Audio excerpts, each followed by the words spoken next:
Hey there, I'm Lance and I'm a gamer. And I'm Sam and I'm a non-gamer. And we are Love to Hate, where we help gamers find great games to play with non-gamers. And today we're taking a look at Monsters Love Vegas by Glass Shoe Games.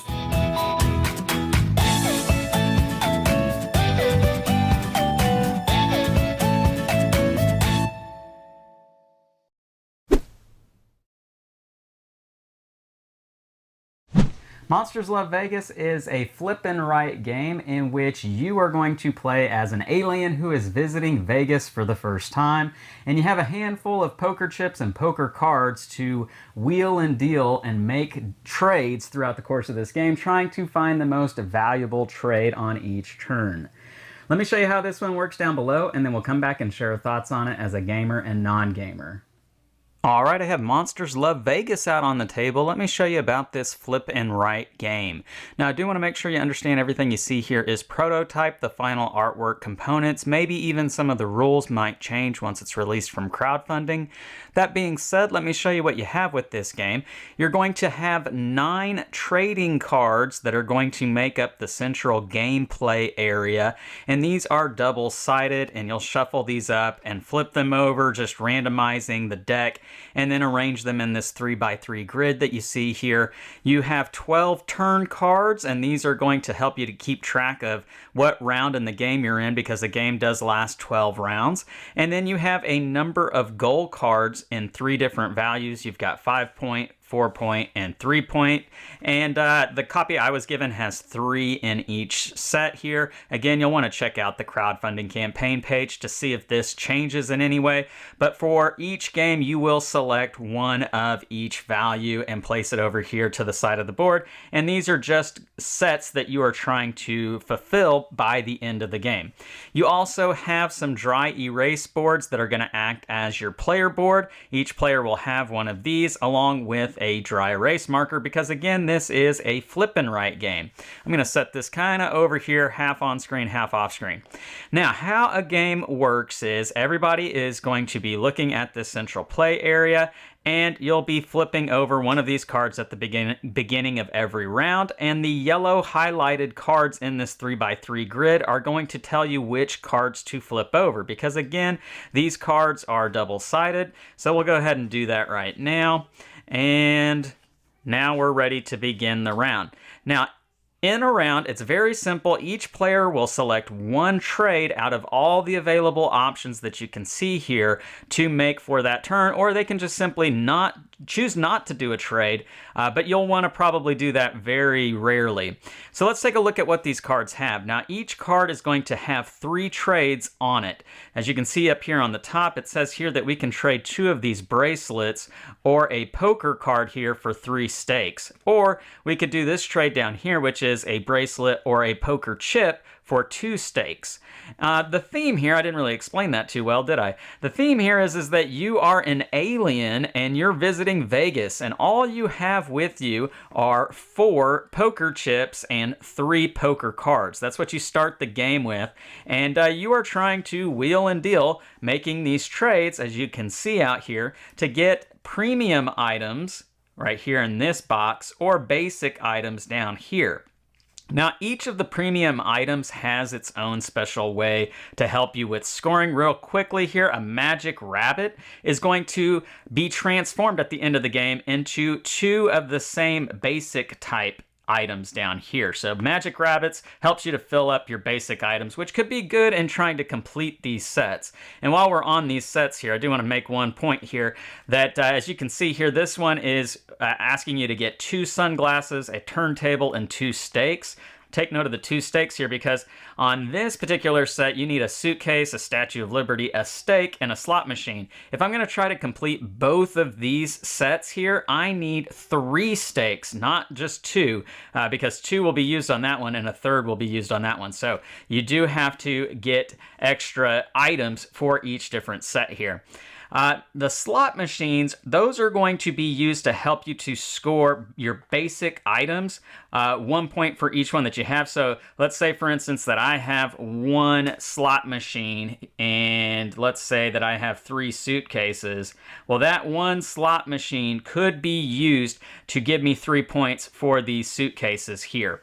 That's how slot machines work. Now, if I had 2 slot machines, I would have to use the second slot machine on some other basic item to give me points for however many I have of that basic item. The flamingo drinks, that's simple. It's just going to give you an increasing number of victory points depending on how many you get. The hotel cards right here, I think those might be like room key cards, I'm not sure. But whoever ends up having the most at the end of the game, they are going to get 7 points, and whoever has second most will get 4 points. Now the jackets and swim trunks, you are going to get 5 points for each pair that you have. You need to have them in a pair.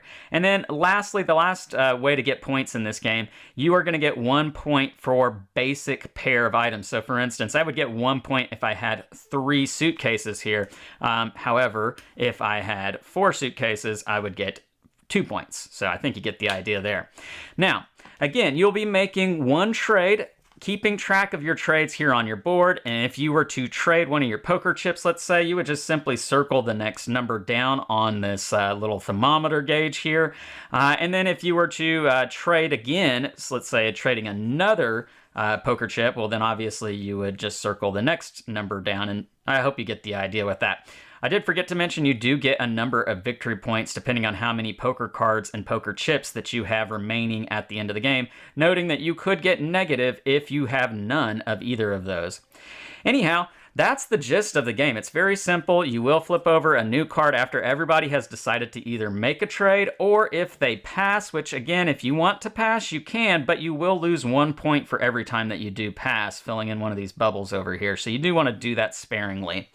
That's the gist of the game. Once you have flipped over all of these cards, then that will be the end of the game, and you'll score, counting to see who has the most points, and whoever does is the winner. And that's how you play Monsters Love Vegas. Let's go back up top and share our thoughts on this one. And we're back, and now we're going to share our thoughts on Monsters Love Vegas. And real quick, we do want to make sure that you know that this is running on crowdfunding, so make sure to check out the link down below in the description of this video after you watch it so that you can check out that campaign page.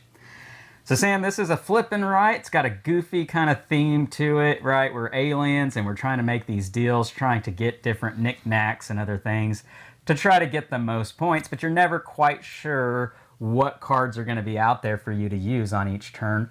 What were your thoughts on this coming from a non-gamer side? It was pretty easy setup and pretty easy to play. We actually played it with our 2 oldest as well, who I think our oldest understood it more than our daughter did, yeah. But she understood the concept of it, trying to collect certain things, and if you collect a certain amount, that would get you a certain amount of points. So it's pretty straightforward, but it's definitely a unique theme and something that I haven't seen before. Yeah, this is a kind of a unique idea with flippin' right, as you're just trying to keep track of all these items, right? There's not actual physical items. You're erasing things, you're filling things in. And so there's a little bit of a different mindset when you're coming to this flippin' right kind of game. What was your experience like playing this game? Yeah, I mean, I think it was pretty easy to understand pretty quickly. I mean, the cards are pretty simple. You flip them back and forth. I think at first I was like, I don't understand what the point is of them flipping, but as you go on, you understand, like, you're looking for specific things in specific times of the game, right? And so you want that one. You're like, I know it's on the other side, I need that one to flip, and then it just doesn't, it doesn't.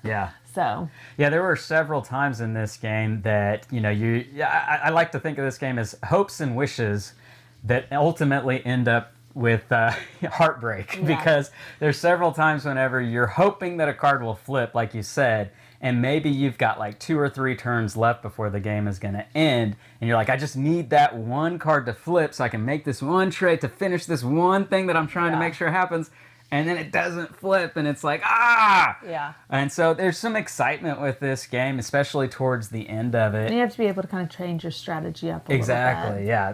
There's definitely roadblocks that get thrown in your way. And there's definite moments in the game where you're like, should I make this trade, knowing that if that card doesn't come up, you're lost, right? And so there's that, you know, the nail biting moments of, do I make this trade? Do I not? And I like that about this one. It produces a little bit of stress inside me, good stress. Yeah. What was that like for you? Yeah, I agree. I think like you have this plan and then you're just waiting and hoping that it goes the way you want it to, and then usually it doesn't. So you kind of have to be able to switch gears and think, okay, well, how else can I get the most points with what I have out there? So I think it was good for our oldest to kind of learn that changing your thought process, changing your plan. And he actually did pretty good at this game. He was pretty successful in playing it. So I think it's a definite good family weight type game out there to play with your 10, 11, 12-year-old kids if you've got those. And it works great for older people too. So I think this is a solid game to play with a lot of people here. So would you recommend playing with non-gamers? Yeah, I think it's a good one. I think, you know, it's more about the theme. Is this something that they would understand? It's a little bit more geared towards kids, maybe a little bit. Okay. So it's like a family weight non-gamer game, I would think. Yeah, I would agree with that. So the game is Monsters Love Vegas. It's from Glass Shoe Games. Again, it's running on crowdfunding, so make sure you check out that link down below in the description of this video now that you've watched it. Make sure to like and subscribe and push that bell button so you get notifications of all our new content. I'm Lance. I'm Sam. And we are Love to Hate, where we bridge the gap between gamers and non-gamers. We'll catch you next time.